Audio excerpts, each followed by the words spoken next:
നിന്നെ കൈയോടെ പിടിച്ച് മാമനെ ഏൽപ്പിക്കേണ്ടതായിരുന്നു. എന്നിട്ട് എന്താ ചെയ്തിരുന്നെ? പാവമല്ലേന്ന് കരുതി.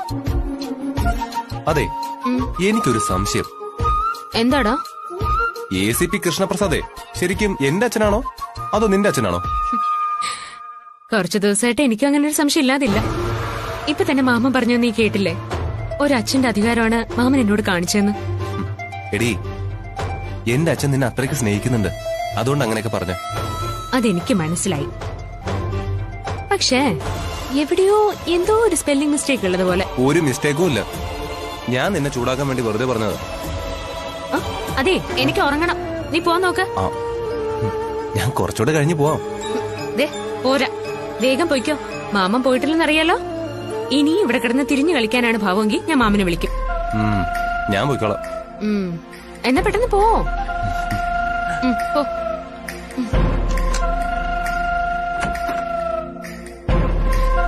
പോട്ടെ.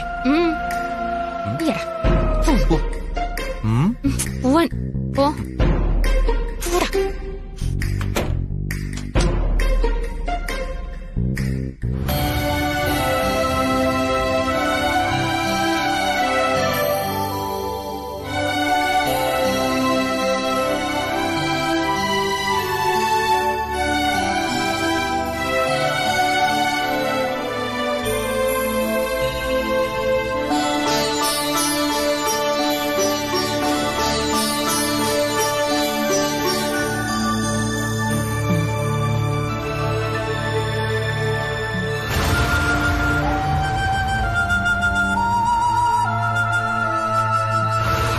പ്രസാദേട്ടാ,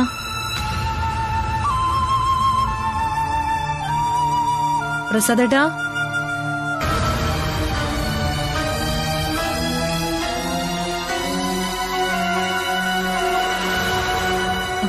പ്രസാദേട്ട,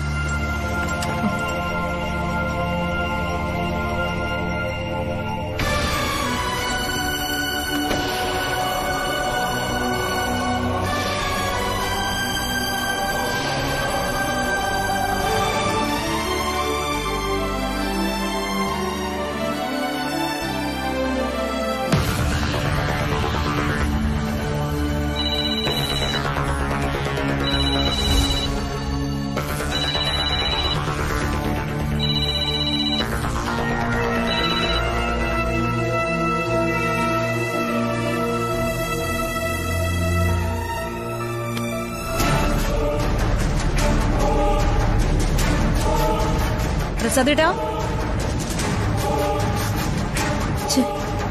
പ്രസാദേട്ടൻ ഇതെവിടെ പോയി? ആദിയുടെ റൂമിൽ കാണുമോ? പ്രസാദേട്ടാ,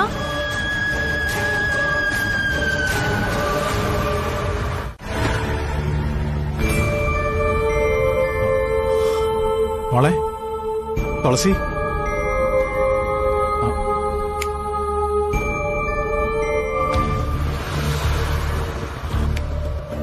മോളെ തുളസി.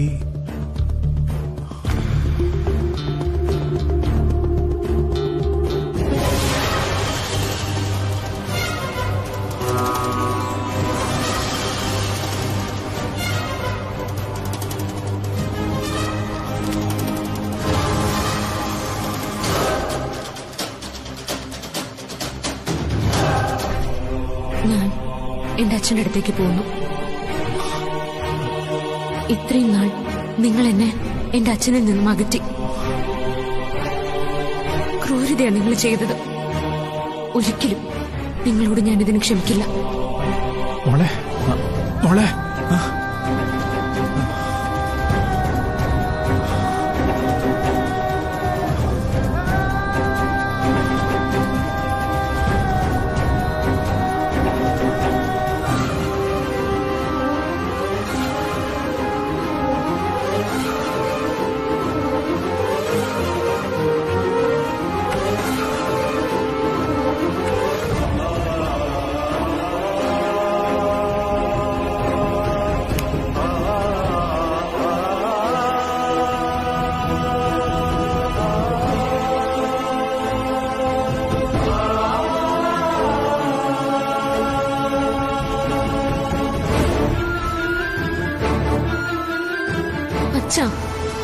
സ്നേഹം നഷ്ടാവൂന്ന് ആരാ പറഞ്ഞേ?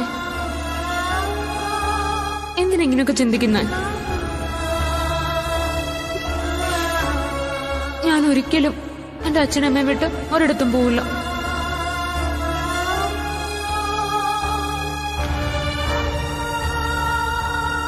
എനിക്ക് എന്റെ മോളെ നഷ്ടപ്പെടാൻ വയ്യ. എനിക്കൊരിക്കലും അത് ആലോചിക്കാൻ പോലും വയ്യ.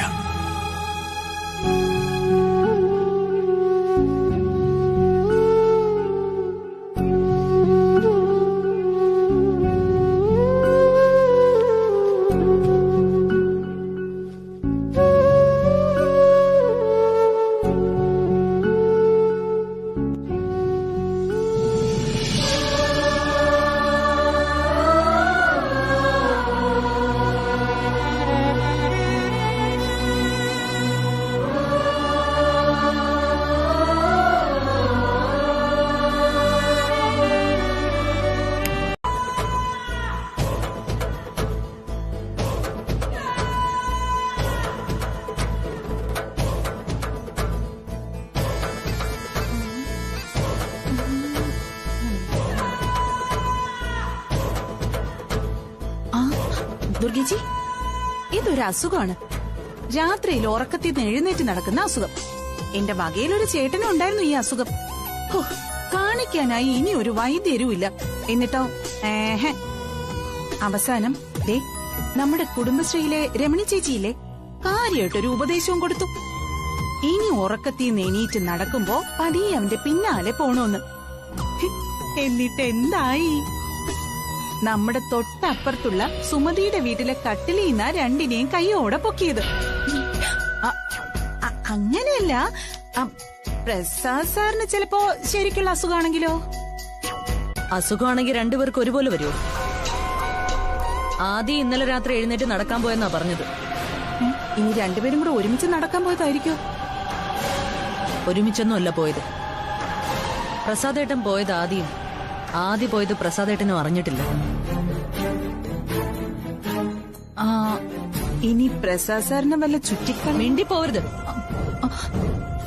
അല്ല, ആണുങ്ങൾ സാധാരണ രാത്രികാലങ്ങളില് ഭാര്യ അറിയാതെ പുറത്തു പോകുന്നതേ അങ്ങനെയൊക്കെയുള്ള ചുറ്റിക്കളികൾ ഉള്ളതുകൊണ്ടാ. പ്രസാദേട്ടൻ അങ്ങനെയുള്ള ഒരാളല്ല. ആ കാര്യത്തിൽ പ്രസാദേട്ടന് എനിക്ക് 100% വിശ്വാസമാണ്. അങ്ങനെയല്ല ദുർഗേച്ചി, നമ്മൾ ചിന്തിക്കുമ്പോ എല്ലാം അങ്ങ് ചിന്തിക്കണമല്ലോ, അതുകൊണ്ട് പറഞ്ഞെന്നേ ഉള്ളൂ.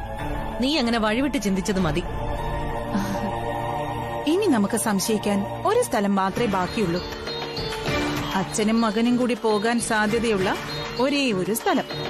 അതെവിടെയാ? തുളസിയുടെ അടുത്ത്.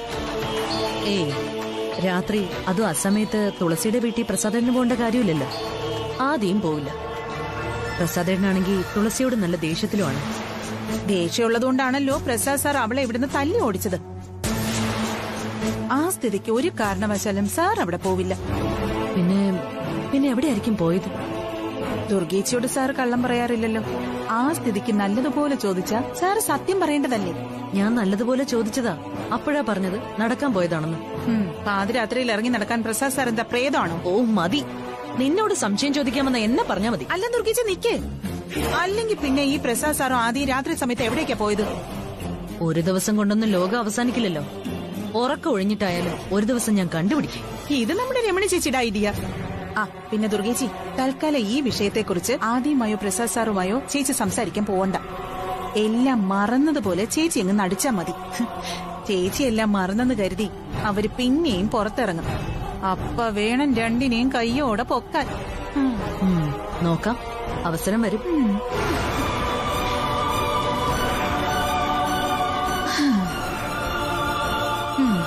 പലനാൾ കള്ളൻ ഒരു നാൾ പിടിയിലെന്നല്ലേ?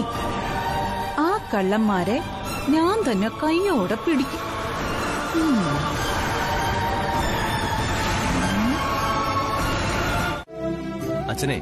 അച്ഛൻ ഞങ്ങൾക്കൊപ്പം നിന്നാ മതി. അച്ഛന്റെ സപ്പോർട്ട് ഉണ്ടെങ്കിൽ അമ്മയെ കൊണ്ട് വിവാഹത്തിന് സമ്മതിപ്പിക്കുന്ന കാര്യം ഞാനും തുളസി ഏറ്റു. എന്റെ സപ്പോർട്ട് എപ്പോഴും നിനക്ക് ഉണ്ടാവൂടാ. പക്ഷേ നിന്റെ അമ്മയുടെ സമ്മതം വാങ്ങിച്ചെടുക്കുക അത്ര എളുപ്പമുള്ള കാര്യമല്ല. അറിയാച്ച, ജയിക്കുന്നത് വരെ ട്രൈ ചെയ്യാം.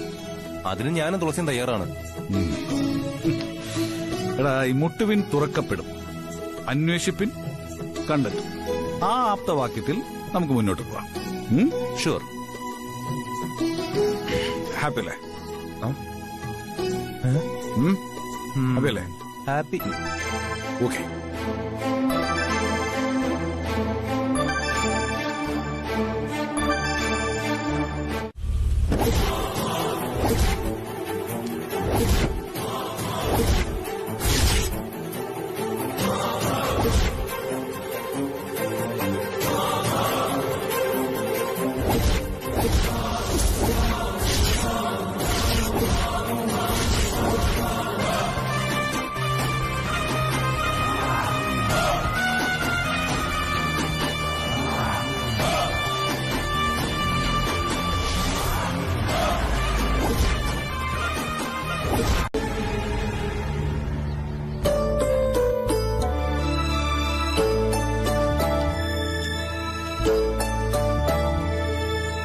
നിനക്കിപ്പോഴും തുളസിയെ മനസ്സിലായിട്ടില്ലെന്ന് ഞാൻ പറയും.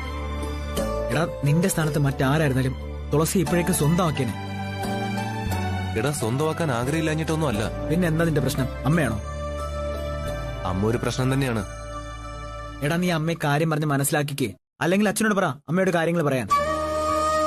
എടാ, അതുകൊണ്ടൊന്നും ഒരു കാര്യമില്ല. അച്ഛനും ആകെ ടെൻഷനിലാണ്. അമ്മയുടെ ഭീഷണിക്ക് മുമ്പിൽ അച്ഛനും പതറിപ്പോയോ? അമ്മ ആത്മഹത്യ എന്ന് പറഞ്ഞപ്പോഴേക്കും നീ അത് വിശ്വസിച്ചു.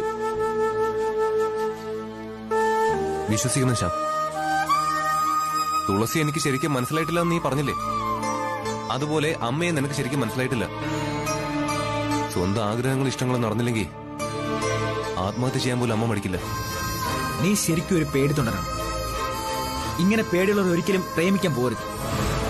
ഞാനും തുളസിയും തമ്മിലുള്ള പ്രേമം ഇന്നും ഇതിലും തുടങ്ങിയതല്ല. അത് എന്ന് തുടങ്ങിയതാണെന്ന് ഞങ്ങൾക്ക് പോലും അറിയില്ല. എന്നിട്ടാണോടാ നീ ഓരോ കാരണങ്ങൾ പറഞ്ഞ് ഒഴിഞ്ഞു മാറുന്നത്? ഒഴിഞ്ഞു മാറാനോ? എടാ, നിനക്ക് ഞങ്ങളുടെ അവസ്ഥ മനസ്സിലാകാഞ്ഞിട്ടാ. കഷ്ടം. ഒരു പെൺകുട്ടിക്ക് മോഹം നൽകുക, ഒടുക്കം അവളെ ഇല്ലാത്തൊരു കാര്യം പറഞ്ഞ് കൈയൊഴിയുക. ഇത് ചീറ്റിംഗ് ആണ്. തുളസിയോട് നീ ഒരിക്കലും അങ്ങനെയൊന്നും ചെയ്യാൻ പാടില്ലായിരുന്നു.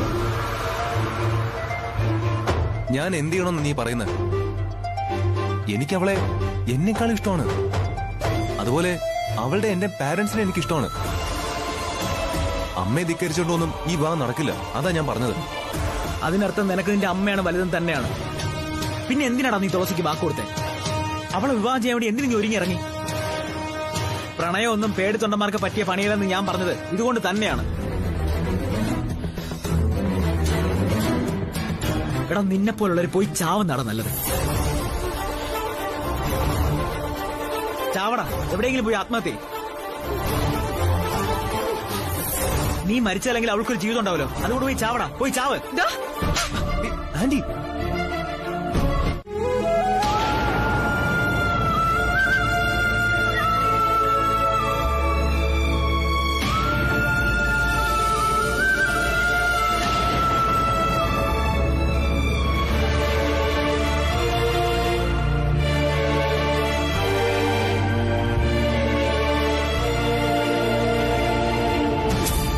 ദുർഗ തോൽക്കാൻ ജനിച്ചവളല്ല. ദുർഗയെ തോൽപ്പിക്കാമെന്ന് ആരും ഒട്ട് കരുതുകയും വേണ്ട. അന്ന് ഞാൻ കണ്ണു തുറക്കുമ്പോ ആൺകുഞ്ഞിന് പകരം പെൺകുഞ്ഞായിരുന്നെങ്കിൽ ആ നിമിഷം അതിനെയും കൊന്ന് ഞാൻ ആത്മഹത്യ ചെയ്തേനെ.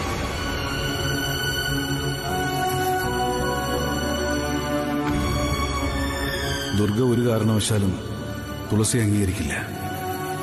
ആ സ്ഥിതിക്ക് ആദ്യം തുളസിയുമായുള്ള വിവാഹം അത് എങ്ങനെ നടത്തും?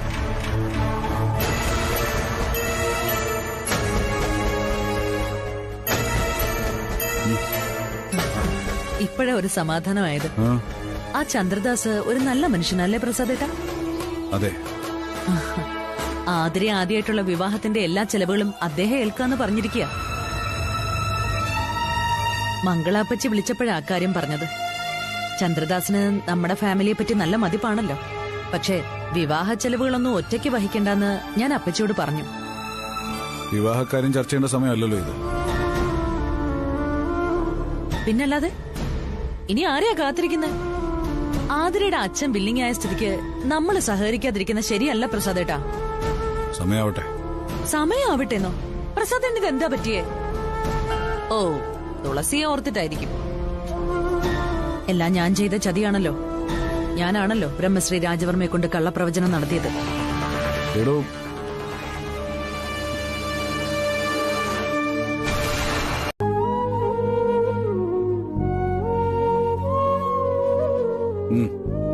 നീ കോഫി കഴിക്കാൻ വന്നില്ല എന്നൊരു പരാതി ഉണ്ടല്ലോ. അച്ഛനും കൂടി അറിഞ്ഞോണ്ടുള്ള പ്ലാനാണ് ഇത്. എന്ത് പ്ലാൻ? ആ ചന്ദ്രദാസ് അങ്കിൾ ഇവിടെ വന്നിരുന്നു എന്ന് പറഞ്ഞു. ഇതാണോ വിഷയം? എടാ, ചന്ദ്രദാസ് നമ്മുടെ ബന്ധുവല്ലേ, വരണ്ടെന്ന് പറയാൻ പറ്റൂ?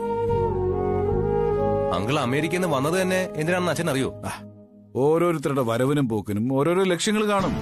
ചിലത് നടക്കും, ചിലത് നടന്നില്ലെന്ന് വരും. എന്നാലേ ചന്ദ്രദാസ് അങ്കിളിന്റെ ലക്ഷ്യം നടക്കില്ല. അത് അച്ഛൻ തന്നെ അങ്കിളിനോട് പറയണം. എടാ, ആതിരെ നിന്നെ കൊണ്ട് വിവാഹം കഴിപ്പിക്കാന്നുള്ള ലക്ഷ്യം മുന്നിൽ കണ്ടുകൊണ്ടാണ് ചന്ദ്രദാസ് വന്നിട്ടുള്ളത്. അത് പക്ഷേ അവന്റെ മാത്രം ആഗ്രഹമല്ല, അവനെ കൊണ്ട് ആഗ്രഹിപ്പിച്ചതാണ് നിന്റെ അമ്മയും മംഗളപ്പച്ചി. എന്റെ കാര്യങ്ങൾ തീരുമാനിക്കുന്നത് അച്ഛനാണെന്ന് പറയണം. അച്ഛൻ തന്നെ എന്നോട് പറഞ്ഞിട്ടുണ്ടല്ലോ, ഞാനും തുളസിയുമായിട്ടുള്ള വിവാഹത്തിന് അച്ഛന്റെ എല്ലാ സപ്പോർട്ടും ഉണ്ടാവുന്നു. എന്നിട്ടിപ്പോ ഒഴിഞ്ഞു മാറിയാൽ എങ്ങനെയാ? ഞാൻ ഒഴിഞ്ഞു മാറുന്നതല്ല, ഒഴിഞ്ഞു മാറിയിട്ടുമില്ല. പിന്നെ എന്താ അച്ഛന്റെ പ്രശ്നം? നിന്റെ അമ്മ, അവളുടെ കാര്യം ഓർത്തിട്ടാ നീ തുളസിയെ വിവാഹം ചെയ്ത ആത്മഹത്യ ചെയ്യുമെന്ന അവള് പറഞ്ഞിട്ടുള്ളത്. അവള് പറഞ്ഞ അത് ചെയ്യും, നിനക്കറിയാലോ. ഈ ഒരു അവസ്ഥയില് ഞാനെങ്ങനെ നിങ്ങളെ ഹെൽപ്പ് ചെയ്യാ? ഓരോ നിമിഷവും ഞാനിപ്പോ അത് തന്നെ ചിന്തിക്കുന്നത്. ഈ മുട്ടുവീൻ തുറക്കപ്പെടുമെന്നൊക്കെ പറഞ്ഞിട്ട് ഇപ്പൊ ഇതുപോലുള്ള മുട്ടാപ്പോക്ക് ന്യായം പറഞ്ഞ അച്ഛൻ ഞങ്ങൾ എങ്ങനെ വിവാഹം ചെയ്യും? എടാ, ഞാൻ പറഞ്ഞല്ലോ, അതിന് നീയും തുളസിയും തന്നെ മുന്നിട്ടിറങ്ങണം. ഞാൻ ഇതിനെക്കുറിച്ച് നിന്റെ അമ്മയോട് സംസാരിക്കാൻ നിന്നാൽ അവൾ ആ നിമിഷം ആത്മഹത്യാ ഭീഷണി മുഴക്കും. നീയും തുളസിയാവുമ്പോ നയത്തിൽ കാര്യങ്ങൾ നടക്കും. ഞങ്ങൾ എന്ത് വേണമെന്ന് അച്ഛൻ പറയുന്നത്? സ്നേഹിക്കണം, അത് മാത്രമേ എനിക്കിപ്പോ നിങ്ങളോട് പറയാനുള്ളൂ. സ്നേഹം കൊണ്ട് നിങ്ങൾക്ക് അവളെ കീഴ്പ്പെടുത്താൻ പറ്റൂ. അവളെ നല്ല ആരെയും. അമ്മയെ ഞാൻ സ്നേഹിക്കുന്നില്ല എന്നാണോ അച്ഛൻ പറയുന്നത്? എടാ, അത് നിന്റെ സത്യസന്ധമായിട്ടുള്ള സ്നേഹമല്ലേ. ഇവിടെ അത്ര സത്യസന്ധത വേണമെന്നില്ല. പിന്നെ കാര്യം കാണാൻ കഴുതക്കാലം പിടിക്കണമെന്ന് കേട്ടിട്ടില്ലേ? ഏതാണ്ട് അതുപോലൊക്കെ ഒരു അഭിനയം. അമ്മയുടെ മുമ്പിൽ അഭിനയിക്കാനൊന്നും എന്നെ കൊണ്ട് പറ്റില്ല. അല്ലെങ്കിലും നിന്നെ കൊണ്ട് അഭിനയിക്കാൻ പറ്റില്ല എന്നുള്ളത് എനിക്കറിയാം. അതുകൊണ്ട് ആ ജോലി നമുക്ക് അറിയാവുന്ന ഒരാളെ കൊണ്ട് ചെയ്യിക്കാം. അതാരാ അറിയാവുന്ന ഒരാള്? തുളസി. ബെസ്റ്റ്. എന്തേ? നല്ല സെലക്ഷൻ. അതിലും ഭേദം ഞാനാ. അവള് വിചാരിച്ചാൽ നടക്കും. എന്റെ അച്ഛ, അമ്മയ്ക്ക് അവളെ കണ്ണിന് നേരെ കണ്ടൂടാ. അതച്ഛൻ മറന്നുപോരുത്. എടാ, സ്നേഹം കൊണ്ട് കീഴ്പ്പെടുത്താൻ പറ്റാത്തതായിട്ട് ഒന്നുമില്ല. ദുർഗയുടെ സ്നേഹം പിടിച്ചു പറ്റാൻ തുളസിക്ക് കഴിയും. തുളസിക്കേ കഴിയൂ.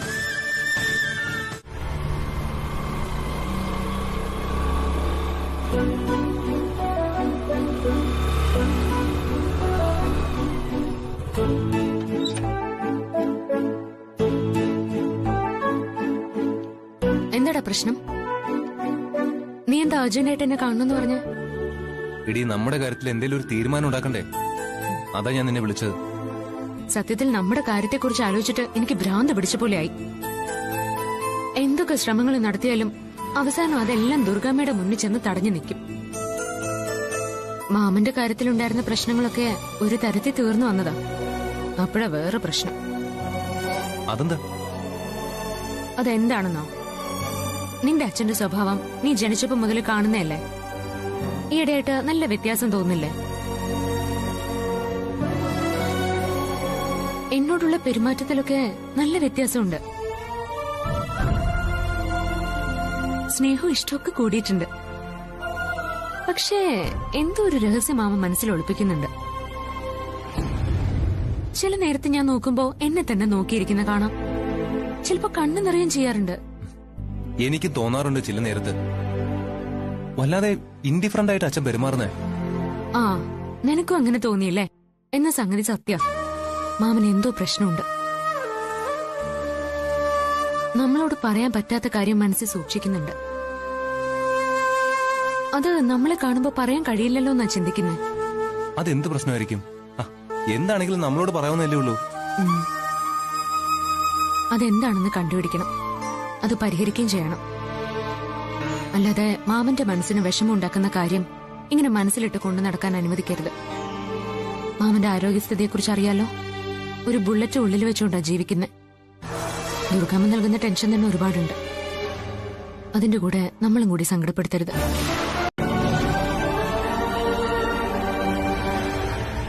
എനിക്കൊരു സമാധാനം കിട്ടുന്നില്ല ആദി.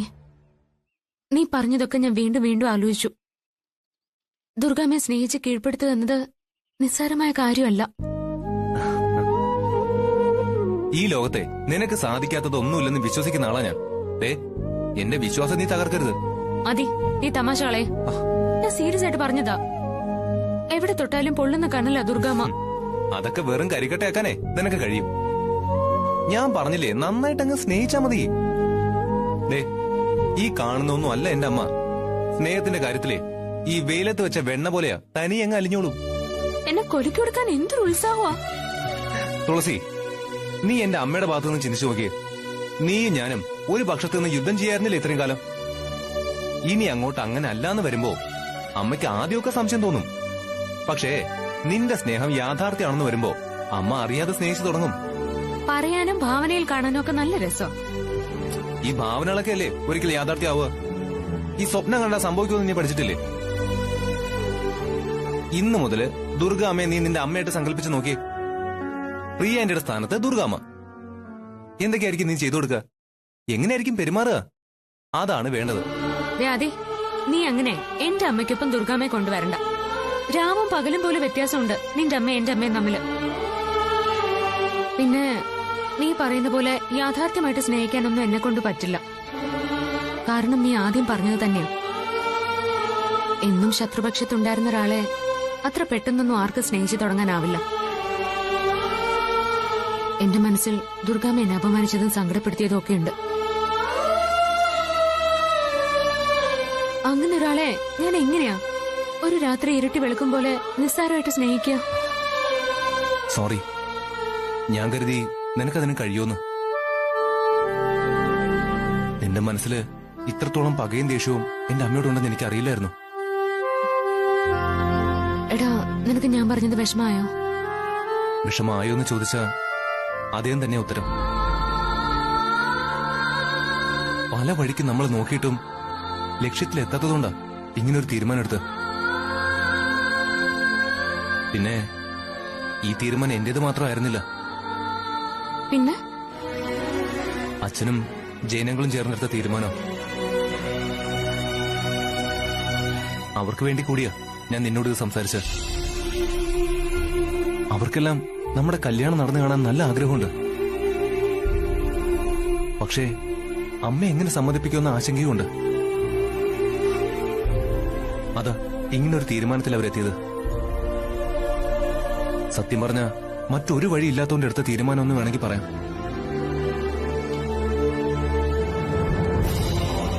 ഒരു കാര്യം എനിക്ക് ഉറപ്പാ, നിങ്ങൾ എല്ലാവരും എന്തൊക്കെ പറഞ്ഞാലും തീരുമാനിച്ചാലും ദുർഗാമ്മയെ മനസ്സ് തുറന്ന് സ്നേഹിക്കാൻ എന്നെ കൊണ്ട് പറ്റില്ല.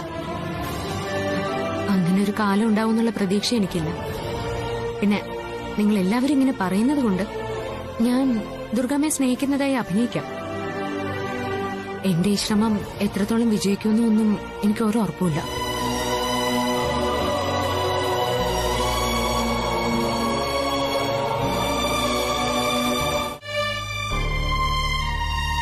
സാർ എന്നെ എന്തിനാ വിളിപ്പിച്ച? തിരുമേനി ദുർഗ കാണാൻ വന്നിരുന്നോ? എന്നെ ഫോൺ ചെയ്തിരുന്നു. ആദ്യത്തിനും ആതിരയും തമ്മിലുള്ള വിവാഹ നിശ്ചയത്തിന് മുഹൂർത്തം കുറിക്കാൻ. എന്നിട്ട് തിരുമേനി എന്ത് പറഞ്ഞു? ഞാൻ ചെല്ലാമെന്ന് പറഞ്ഞു.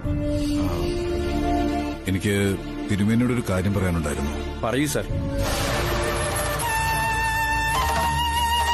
പറയുന്നത് തെറ്റാണോ ശരിയാണോ എന്നുള്ളത് എനിക്കറിയില്ല. പക്ഷേ അത് പറയാതിരുന്നാൽ സംഭവിച്ചേക്കാവുന്ന അനർത്ഥങ്ങളെക്കുറിച്ച് ഓർത്തിട്ട് പറയാതിരിക്കാനും കഴിയുന്നില്ല. പ്രസാദ് സാറിന് എന്നോടൊരു കാര്യം പറയാൻ ഈ മുഖവുരയുടെ ആവശ്യമുണ്ടോ?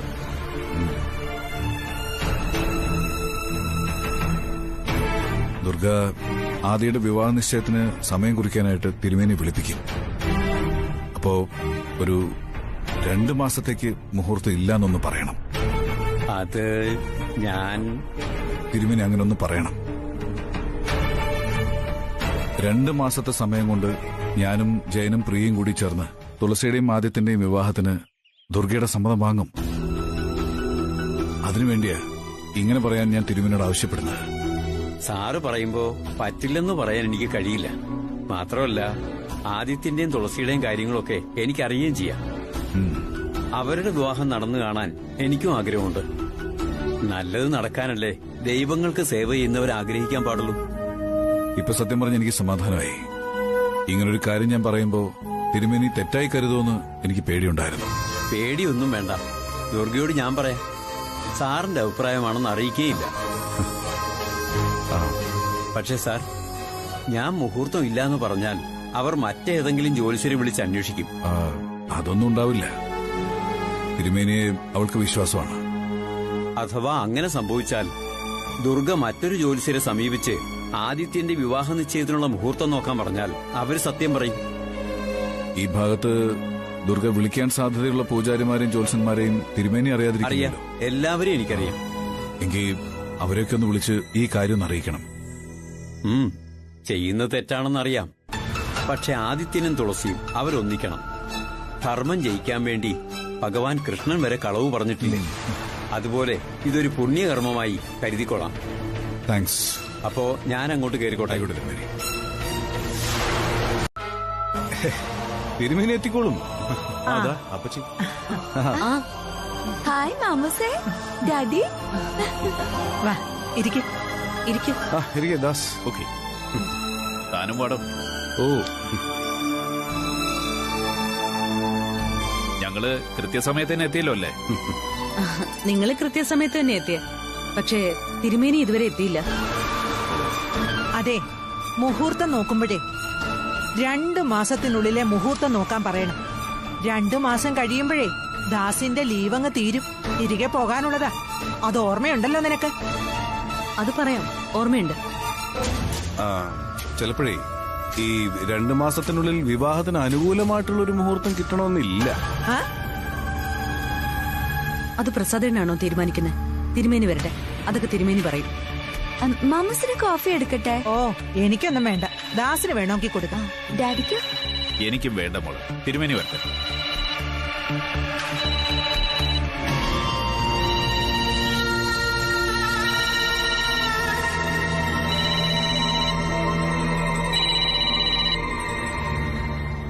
ആടി, കാര്യങ്ങളെല്ലാം ഞാൻ അറിഞ്ഞു.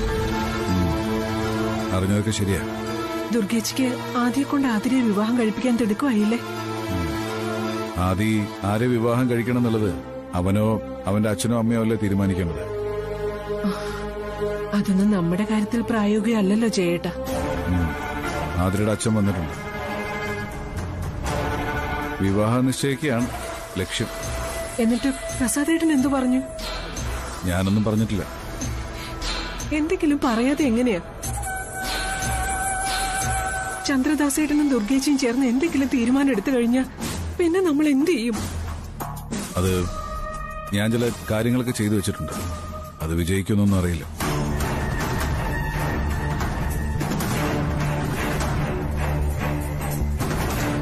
അവരുടെ കയ്യിൽ നിന്ന് നമ്മുടെ മകനെ എങ്ങനെയെങ്കിലും രക്ഷിക്കണം പ്രസാദേട്ട.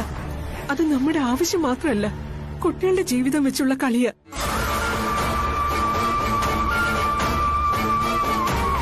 അവരെ വിഷമത്തിലാക്കരുത്. ഇനിയും അവരെ അകലാൻ സമ്മതിക്കരുത്. എന്ത് കാര്യ പ്രസാദേട്ടൻ ചെയ്തു വെച്ചേക്കുന്നത്? എന്നോട് പറയാൻ പറ്റുന്നതാണോ? പിന്നെ ഞാൻ വിളിക്കാം. അല്ല, എന്താ പറ്റിയേ? വിളിക്കാം. ഏട്ടാ,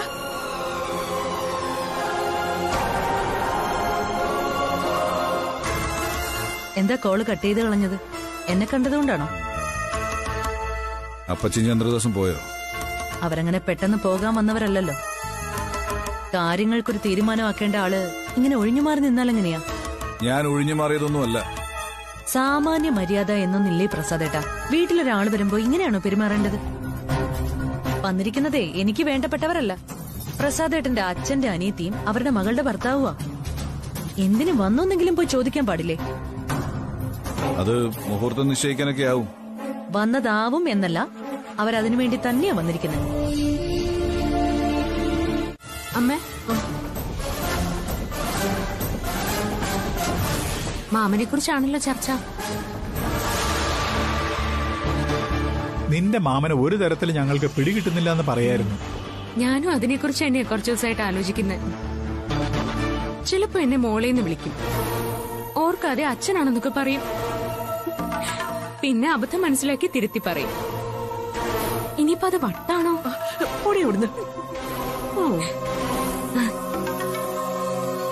കഴിഞ്ഞ ദിവസം എന്നെ നോക്കി ആരും കാണാതെ കരയാ. കാരണം ചോദിച്ചപ്പോ കണ്ണിൽ പൊടി പോയതാണെന്നും. അതൊക്കെ കള്ളമാണെന്ന് ആർക്കാ മനസ്സിലാവാത്തെ? അല്ല, നീ എവിടെയായിരുന്നു പോയത്? ഞാനും ആദ്യം കൂടി പുതിയൊരു തീരുമാനത്തിലെത്തിയിട്ടുണ്ട്. പുതിയ തീരുമാനോ? ഒരാളെ വളയ്ക്കുന്ന തീരുമാനം. ആളെ വളയ്ക്കാനോ? ആ, കാര്യം കുറച്ച് ബുദ്ധിമുട്ടുള്ളതാണ്. എന്നാലും അവനെ ഏൽപ്പിച്ച ദൗത്യല്ലേ, ഒന്ന് ശ്രമിച്ചു നോക്കാം. ആരെ വളയ്ക്കുന്ന കാര്യമാ? ആദിയുടെ അമ്മേ, നമ്മുടെ ദുർഗാമ്മേ. നീ എന്തൊക്കെയാ പറയുന്നേ? ഉരുളണ്ട, എല്ലാവരും അറിഞ്ഞോണ്ടാ ആദ്യം ഇത് എന്റെ അടുത്ത് പറഞ്ഞെന്ന് എനിക്കറിയാം. എന്നെ ആദ്യം പരസ്പരം അകറ്റാൻ നോക്കുന്ന ഒരേ ഒരാള് ദുർഗാമ്മയാ. അതുകൊണ്ട് പുലിയെ അതിന്റെ മടയിൽ പോയി തന്നെ ആക്രമിക്കാൻ തീരുമാനിച്ചു. ദേ, നീ വെറുതെ ഓരോ വയ്യാവേലിക്ക് നിൽക്കണ്ടെന്നാ എന്റെ അഭിപ്രായം. അവളെ പിന്തിരിപ്പിക്കണ്ട. അവരുടെ തീരുമാനം എന്താണെന്ന് അറിയട്ടെ. ആ, അതാണ്. ഇതേ ഒരു പ്രത്യേക തരം ആക്രമണം. നീ വെറുതെ ആക്രമിക്കാനും അടികൂടാനൊന്നും പോവല്ലേ? അയ്യോ എന്റെ അമ്മേ, ഇത് അടിയും പിടിയൊന്നും അല്ല, വശീകരണമാണ്. വശീകരണോ? ആ, ദുർഗാമ്മയെ വശീകരിച്ച് നമ്മുടെ ഭാഗത്ത് കൊണ്ടുവരാം. നടന്നത് തന്നെ. നീയും ആദ്യം തമ്മിലുള്ള വിവാഹം നടന്ന ആത്മഹത്യ ചെയ്യൂന്ന് പറഞ്ഞ് നടക്കുക ദുർഗാമ്മ. ആ, അവിടെയാണ് നമ്മൾ സ്നേഹമന്ത്രം പ്രയോഗിക്കേണ്ടത്. സ്നേഹിക്കണം. സ്നേഹിച്ചാൽ ആരും ആത്മഹത്യ ചെയ്യില്ല മൈമത്. നീ പറയുന്നതൊന്നും എനിക്ക് മനസ്സിലാവുന്നില്ല. എനിക്ക് മനസ്സിലാവുന്നുണ്ട്. തുളസി വിചാരിച്ചാൽ നടക്കും. ഓ, ദുർഗാമ്മയെ കൈപ്പിടിയിലാക്കി കഴിഞ്ഞാൽ ബാക്കിയെല്ലാം എളുപ്പമാണ്. ആ, ഇത് തന്നെയാണ് ആദ്യം പറഞ്ഞിട്ടുള്ളത്. മാമൻ ഇങ്ങനെ രണ്ട് വഞ്ചിയിൽ കാല് വെച്ച് നിൽക്കുമ്പോ നമുക്കൊന്നും പറയാൻ പറ്റില്ല. അതേസമയം ദുർഗാമ്മയെ നമ്മുടെ ഭാഗത്തേക്ക് കൊണ്ടുവരാൻ പറ്റിയ അതായിരിക്കും ബുദ്ധി. ഹാ, കാര്യം നടന്നാൽ ഓക്കെ. നടക്കും. തുളസി മോള് വിചാരിച്ചാൽ നടക്കും. എന്നാ ഈ നിമിഷം മുതൽ ഞാൻ വിചാരിച്ചിരിക്കുന്നു, എന്റെ ഇനിയുള്ള ശ്രമം ദുർഗാമ്മ എന്ന കുട്ടിച്ചാത്തനെ കുപ്പിയിലാക്കുക.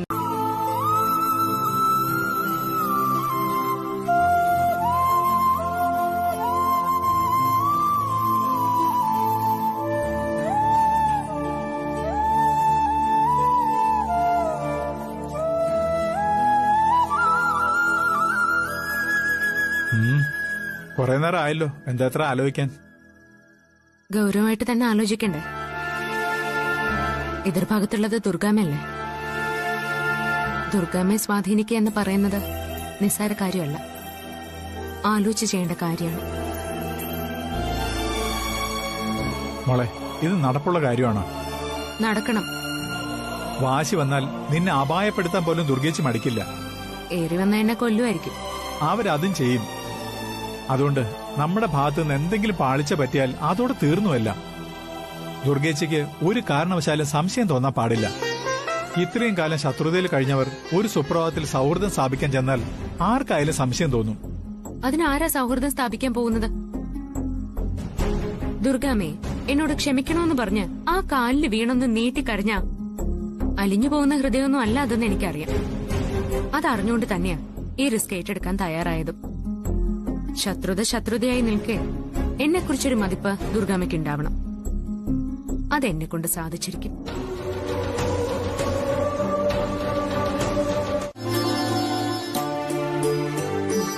അപ്പച്ചിരിക്കും. സുലു, കുടിക്കാൻ എന്തെങ്കിലും എടുക്ക. വേണ്ട, ഒന്നും വേണ്ടാത്തോണ്ടാ. ഞങ്ങൾ വന്ന കാര്യം ആദ്യം പറയാം. പറയൂ. അത് പിന്നെ ഞങ്ങൾ വന്നത് മാഡത്തിന്റെ ഒരു സഹായത്തിന് വേണ്ടിയാ. എന്റെ സഹായോ? റെസിഡൻസ് അസോസിയേഷന്റെ നേതൃത്വത്തിൽ ഒരു രക്തദാന ക്യാമ്പ് ഞങ്ങൾ ഇന്ന് സംഘടിപ്പിക്കുന്നതിന് അത് മാഡം വന്ന് ഒന്ന് ഉദ്ഘാടനം ചെയ്തു തരണം. അതിനാ ഞങ്ങൾ വന്നത്. മാഡത്തിന്റെ കൈകൊണ്ട് ഉദ്ഘാടനം നടത്തിക്കണമെന്ന് ഞങ്ങളുടെ അസോസിയേഷന്റെ കൂട്ടായ തീരുമാനമാണ്. അല്ല, ഉദ്ഘാടനം എന്ന് പറയുമ്പോ ഇന്നല്ലേ ഇത്? അതെ, ഇന്ന് തന്നെ, ഇപ്പൊ തന്നെ. അതൊന്നും നടക്കൂല. ഞങ്ങളൊരു ശുഭകാര്യത്തിനായി പുറപ്പെടുകയായിരുന്നു. അതിന് പോയേ പറ്റൂ. വൈകിയാൽ രാഹുകാലോ ഗുളികകാലോ യമകണ്ഠകാലോ ഒക്കെ അങ്ങ് വന്നു കയറും. അയ്യോ, അതിനധികം സമയമൊന്നും വേണ്ട. 10 മിനിറ്റ്, വെറും 10 മിനിറ്റ് കൊണ്ട് ഉദ്ഘാടനം നടത്തി മാഡത്തിന് ഇങ്ങനെ തിരിച്ചു പോരാന്നേ. അല്ല, ഇവള് തന്നെ ഉദ്ഘാടനം ചെയ്യണമെന്നുണ്ടോ? അത് ദുർഗാ മേഡം ഉദ്ഘാടനം ചെയ്യാൻ വരുമെന്ന് ഞങ്ങൾ എല്ലാരോടും പറഞ്ഞുപോയി. അല്ല, ആരോട് ചോദിച്ചിട്ടാ നിങ്ങൾ ഇങ്ങനെയൊക്കെ എഴുന്നള്ളിക്കാൻ പോയത്? അത് പിന്നെ ദുർഗാ മേഡത്തെ പോലെ അറിവും ആഠ്യത്വവും സൗന്ദര്യമൊക്കെ ഉള്ള വേറൊരാള് ഈ റെസിഡൻസിലില്ല. മാഡത്തോടുള്ള സ്നേഹവും വിശ്വാസവും ബഹുമാനവും ഒക്കെ കൊണ്ടാണ് മാഡത്തോട് ചോദിക്കാതെ മാഡത്തിന്റെ പേര് ഉദ്ഘാടകയായി ഞങ്ങൾ അനൗൺസ് ചെയ്തത്. Sorry madam. പ്ലീസ് മാഡം, ദേ പോയി ഇതാ വന്നു എന്ന് പറയുന്ന പോലെ പെട്ടെന്നൊന്ന് ഉദ്ഘാടനം ചെയ്തിട്ട് പെട്ടെന്ന് പോവാം. ഞങ്ങൾ കാരണം മാഡത്തിന്റെ യാത്രയ്ക്ക് ഒരു തടസ്സവും ഉണ്ടാവില്ല. Please madam. Madam 10 minute please.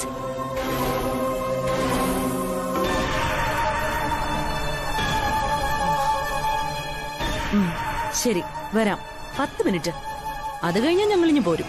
ശരി, സന്തോഷായി. ഇറങ്ങാം. ശരി, ഇറങ്ങിക്കോ. ഞാൻ പുറകെ വരാം. ശരി, ആയിക്കോട്ടെ. ശരി മാഡം.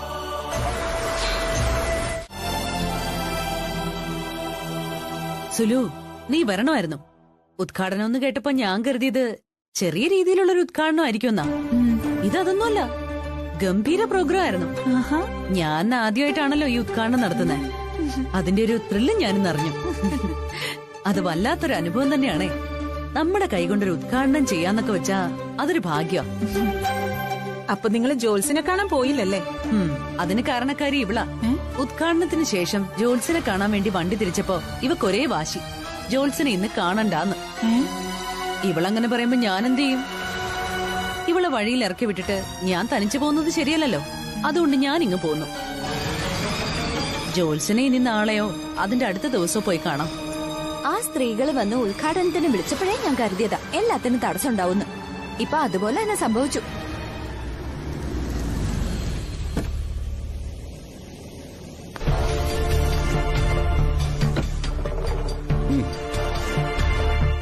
പ്രസാദേട്ടൻ വന്നു.